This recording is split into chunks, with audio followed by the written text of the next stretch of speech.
Praise the lord. ప్రియమైనటువంటి దేవుని సంగమా, దేవనామంలో మీకందరికీ శుభాభివందనాలు మరియు నూతన సంవత్సర శుభాకాంక్షలు తెలియజేయుచున్నాను. ఈ నూతన సంవత్సరములో మరి కొన్ని విషయాలు మీతో మాట్లాడాలని, కొన్ని విషయాల గురించి మీతో పంచుకోవాలనేటువంటి ఒక ప్రేరేపణతో వీడియో చేయడం జరుగుతోంది. దయచేసి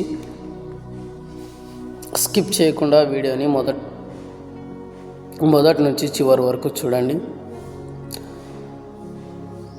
నేను చెబుతున్నటువంటి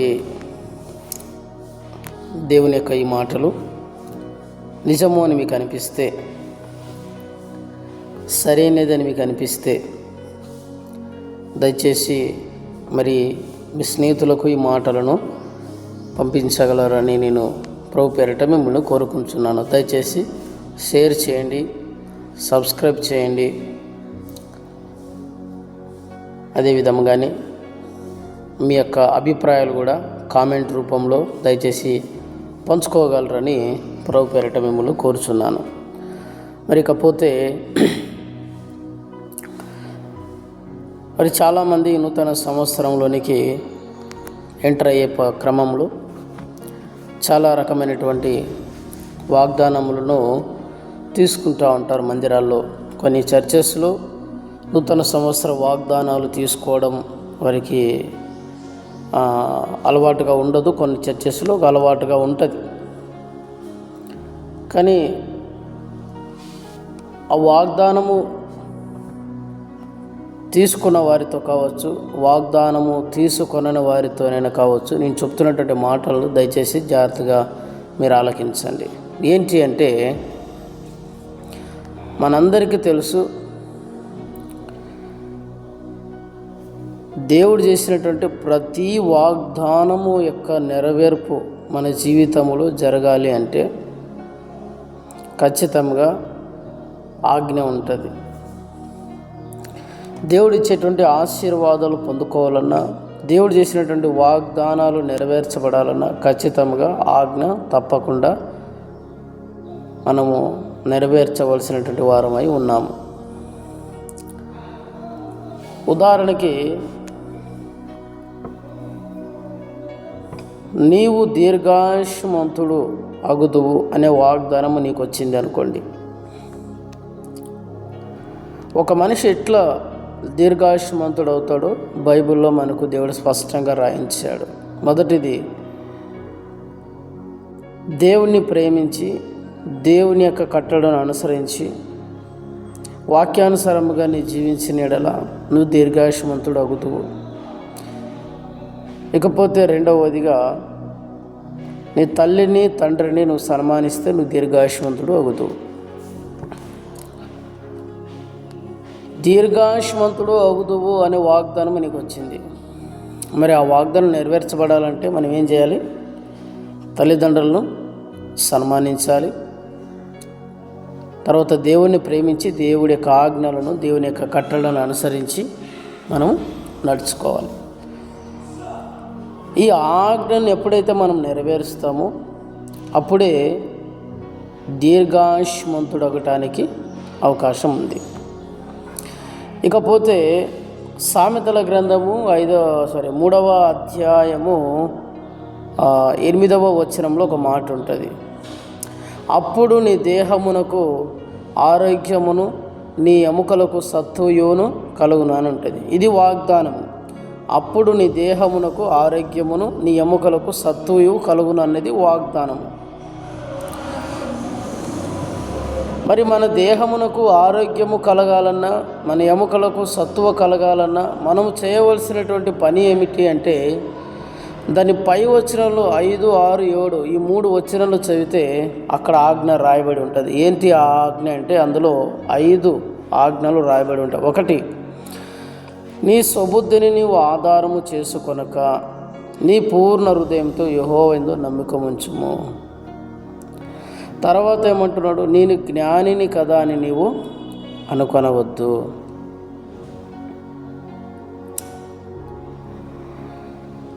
తర్వాత దేవుని యందలి భయభక్తులు కలిగి ఉండి నీవు చెడుతనమును విసర్జించుము అనేటువంటి ఈ 5 ఆజ్ఞలు అక్కడ రాయబడి ఉంటుంది. ఎప్పుడైతే నీవు ఈ 5 ఆజ్ఞలను నెరవేరుస్తావో, జాగ్రత్తగా వినాలి నా ప్రియమైనటువంటి సహోదరులారా, ఎప్పుడైతే మనము సుబుద్ధిని ఆధారం చేసుకొనక పూర్ణ హృదయంతో యెహోవాను నమ్మిక ఉంచి జ్ఞానిని కదా అని అనుకోనకుండా దేవుని యందలి భయభక్తులు కలిగి చెడుతనమును ఎప్పుడైతే మనముగా విసర్జిస్తామో అప్పుడు దేవుడు ఇచ్చుచున్నటువంటి ఆశీర్వాదం లేదా వాగ్దానం ఏమనగా, నీ దేహమునకు ఆరోగ్యము, నీ ఎముకలకు సత్వ కలుగును. చాలామందికి నాకు ఆరోగ్యం కావాలా, నా ఆరోగ్యం కొరకు ప్రార్థన చేయండి, నా ఆరోగ్యం కొరకు ప్రార్థన చేయండి అని అనేకులు సేవకులకు ఫోన్లు చేసి చెప్తూ ఉంటారు. ఇలా యూట్యూబ్లో వాట్సాప్లో మెసేజ్లు పెడతా ఉంటారు, నా ఆరోగ్యం కొరకు ప్రార్థన చేయండి అని. వాక్యం వినిచినటువంటి నా ప్రియమైనటువంటి సహోదరుడా, నీ ఆరోగ్యం కొరకు ఎంత గొప్ప గొప్ప సేవకులు ప్రార్థన చేసినా దేవుడు ఆజ్ఞాపించిన రీతిగా నువ్వు నడుచుకోకపోతే నీకు ఆరోగ్యం రాదు, నువ్వు బాగుపడలేవు. ఎప్పటికీ దేవుని యొక్క వాగ్దానాన్ని ఎప్పుడు స్వతంత్రించుకోలేవు. దీర్ఘాయుష్మంతుడు నీవు అగుదు అనే వాగ్దానం పొందుకున్నావంటే ఆ వాగ్దానం నెరవేర్చబడాలంటే ఖచ్చితంగా నీవు నీ తల్లిని తండ్రిని సన్మానించాలి. దేవుని యొక్క వాక్యాన్ని గైకొని ఆజ్ఞానుసారంగా నువ్వు జీవించాలి. అదేవిధంగానే నీ దేహమునకు నీవు ఆరోగ్యము పొందుకొనదువు, నేను నీకు ఆరోగ్యమును కలుగజేసేదను, నేను నేను స్వస్థపరిచేదను వాగ్దానం పొందుకున్నావు అంటే ఆజ్ఞ ఏముంది? నీ సౌబుద్ధిని నువ్వు ఆధారం చేసుకోకూడదు, జ్ఞానిని కదా అని నువ్వు అనుకొనకూడదు. నీ పూర్ణ హృదయంతో యెహోవా నమ్మిక ఉంచాలి, యెహోవా యందు భయభక్తులు కలిగి చెడుతనమును విసర్జించాలి. అప్పుడు నీ దేహమునకు ఆరోగ్యం కలుగుతుంది. యోబు చనిపోయే స్టేజ్కి వచ్చేసాడు. సమస్తాన్ని కోల్పోయి ఆఖరికి తన ఆరోగ్యంని కోల్పోయి ఇక చనిపోయే చివరి స్టేజ్కి వచ్చాడు. అయినప్పటికీ 2 అంతల ఆశీర్వాదాన్ని యోబు పొందుకున్నాడు, 2 అంతలుగా ఆరోగ్యాన్ని యోబు పొందుకున్నాడు. కారణం ఏమిటి అంటే ఆయన దేవుని యందలి భయభక్తులు కలిగి చెడుతనమును విసర్జించిన వాడు యోబు. అదేవిధంగా నువ్వు నేను దేవుని యందలి విశ్వాసము కలిగి దేవుని యందలి భయభక్తులు కలిగి చెడుతనను విసర్జించిన వారమైతే ఖచ్చితంగా నాకును నీకును దేవుడు ఆరోగ్యమును అనుగ్రహించువాడనై ఉన్నాడు. తాను చేసిన వాగ్దానము నెరవేర్చడానికి ఆయన ఎల్లప్పుడూ సన్నద్ధుడై ఉంటాడు. కాకపోతే ఆయన ఏ ఆజ్ఞలైతే మనకు తెలియచేసి ఉన్నాడో ఆ ఆజ్ఞలను నువ్వు అనుసరించుతున్నంత కాలము దేవుడు తను చేసిన వాగ్దానమును మన ఎడల జరిగిస్తూనే ఉంటాడు. కాబట్టి వాక్యం విన్నటువంటి నా ప్రియ సహోదరుడా, ఈ నూతన సంవత్సరములు అనేకులు వాగ్దానపు కార్డులు తీసుకున్నవారు కావచ్చు, తీసుకొనని వారు కావచ్చు. మీరు వాగ్దానపు కార్డులు ఒకళ్ళు మీరు తీసుకోకపోయినప్పటికీ ఈ నూతన సంవత్సరంలో దేవా నాకు ఇది కావాలి, దేవా నేను ఇలా ఉండాలి, దేవా నేను ఇది చేయాలని వ్యక్తిగతమైనటువంటి ప్రార్థనల ద్వారా దేవుడికి మీరు కొన్ని తీర్మానాలు తీసుకొని ప్రార్థన చేసి ఉంటారు. కొన్ని కావాలని మీరు అడిగి ఉంటారు, కొన్నిటి నా నుంచి తొలగించమని మీరు అడిగి ఉంటారు.